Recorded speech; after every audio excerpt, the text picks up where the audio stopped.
இந்த நாய்க்குட்டி ரொம்ப அழகா இருக்குல்ல. இந்த அழகுக்கு பின்னாடி மனுஷனை கொல்லக்கூடிய இன்னமும் மருந்தே கண்டுபிடிக்கப்படாத ஒரு வைரஸ் இருக்கு. அதான் ரேபிஸ். இந்த ரேபிஸ் வைரஸ் எல்லா பாலூட்டிட்ட இருந்துமே மனுஷனுக்கு பரவும். ஆனா 99% நாய்கிட்ட இருந்து தான் பரவுது.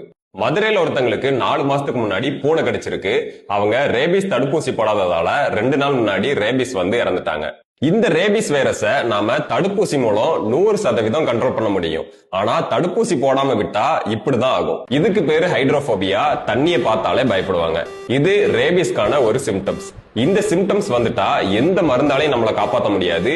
100% சாவு உறுதி. ஒரு வெறி நாய் நம்மளை கடிச்ச உடனே ரேபிஸ் பரவாது. இந்த ரேபிஸ் வைரஸ் ரொம்ப பொறுமையா தான் நம்ம மூளையை நோக்கி டிராவல் ஆகும். இப்போ ஒரு நாய் நம்ம கால்ல கடிச்சிட்டா கால்ல இருந்து வைரஸ் மூளைக்கு போறதுக்கு 6 மாசம் கூட ஆகலாம். இந்த 6 மாசம் வரைக்கும் நம்ம உடம்புல எந்த சேஞ்சுமே நடக்காது. எப்போ இந்த வைரஸ் நம்ம மூளையை ரீச் ஆகி அட்டாக் பண்ணுதோ அதுக்கப்புறம் தான் இந்த சிம்டம்ஸ் எல்லாம் நமக்கு வரும். ஒன்ஸ் இந்த சிம்டம்ஸ் வந்துட்டா எந்த ஒரு தடுப்பூசியோ இல்ல எந்த ஒரு மருந்தோ வேலை செய்யாது. 10 நாள்ல இறந்துருவாங்க. அதனால என்னை ஒரு நாய் 1 மாசத்துக்கு முன்னாடி தான் கடிச்சது, நான் நல்லா தான் இருக்கேன்னு அசால்ட்டா இருக்காதீங்க. உடனே போய் தடுப்பூசி போட்டுக்கோங்க. தடுப்பூசியை பொறுத்தவரை படத்துல வர்ற மாதிரி தொப்புளை சுத்தி 40 ஊசி எல்லாம் போட மாட்டாங்க. நம்ம ஷோல்டர்ல 4 ஊசி தான் போடுவாங்க.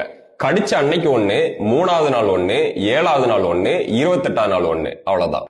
யாரெல்லாம் இந்த ஊசியை போடணுங்கிறத வேர்ல்ட் ஹெல்த் ஆர்கனைசேஷன் 3 கேட்டகரியா பிரிச்சிருக்காங்க. கேட்டகரி 1, இப்போ ஒரு ரேபிஸ் நாய் உங்களை நக்கிருச்சு, ஆனா அந்த இடத்துல உங்களுக்கு புண்ணோ இல்ல வெட்டுக்காயமோ இல்லைன்னா அதான் கேட்டகரி 1. இதுக்கு எந்த ஊசியும் போட தேவையில்லை, நல்லா சோப் போட்டு வாஷ் பண்ணாலே போதும். கேட்டகரி 2, நாய் உங்களை பிரண்டினாலோ இல்ல நாய் நக்கின இடத்துல உங்களுக்கு ஆல்ரெடி ஒரு புண்ணு இருந்தாலோ இதான் கேட்டகரி 2. இதுக்கு 4 தடுப்பூசி போடணும். கேட்டகரி 3, நாய் உங்களை கடிச்சு ரத்தம் வந்தா இதான் கேட்டகரி 3. இதுக்கு 4 தடுப்பூசி கூடவே இம்யூனோகுளோபுலின் சேர்த்து போடணும். இம்யூனோகுளோபுலின்ங்கிறது என்னன்னா, இப்போ நம்ம தடுப்பூசி போட்டா அந்த தடுப்பூசியில இருந்து எதிர்ப்பு சக்தியை உண்டு பண்ணவே நம்ம உடம்புக்கு 2 வாரம் ஆகும். இந்த 2 வார டைம்ல நமக்கு ரேபிஸ் தாக்கிடக்கூடாதுல்ல, அதனால ஒரு சேஃப்டிக்காக எதிர்ப்பு சக்தியவே டைரக்டா கடிச்ச இடத்த சுத்தி போடுவாங்க. இதுக்கு பேரு தான் இம்யூனோகுளோபுலின். ஃபைனலா சேஃப்டி பிரிகாஷன்ஸ் என்னெல்லாம் பண்ணலாம்? ரேபிஸ் பேஷண்ட்ல 10ல் 5 பேர் 15 வயசு கீழே உள்ள குழந்தைங்க தான். காரணம் என்னன்னா, அவங்க நாய் கடிச்சா பயந்து போய் வீட்டுல சொல்லாம மறைச்சிருவாங்க.